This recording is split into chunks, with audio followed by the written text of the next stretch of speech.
The idea of getting out of debt. We're deeply in debt, but we're continuing to make promises that drive us farther and farther into debt, and then therefore print our way out of that to sustain. So two parts that we have to look at, right? Is one part is start to cut the expenses. And I think that's what kind of Doge's focus is, right? But I've heard a lot of experts talk about it, and I take the experts with a grain of salt. We can't cut our way out of the hole that we're in. $27 trillion or something like that. Like, we're not going to cut enough $1 million, $10 million, $100 million projects to make up for it, to actually get us out of that. However, what you do start to do is you start to grow the economy as a function of that, right? So we cut. That's part one. We also are putting policies in place that are going to grow and expand the economy as a whole. As the economy improves, our cost of debt will then start to go down, right? As we get a hold of interest rates. If you were holding you bought an investment property and now you can suddenly refinance and your costs go down on holding that, your investment has now improved, right? And so you actually get to then, if you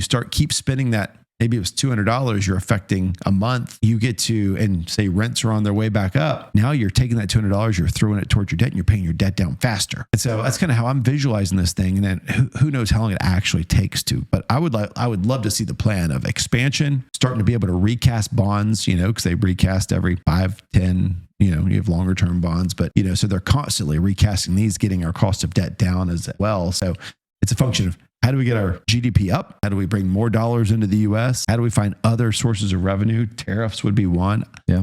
And again, I'm no expert that knows the pros and cons of that. I think energy is the biggest impact is going to be on CPI numbers. Watching cost of transport of goods and creation of goods come down is going to dramatically lower the cost of living. It'll be very interesting to kind of see how all this rolls out. Trump's super big on energy and tapping into all the resources that we have here, not paying for it.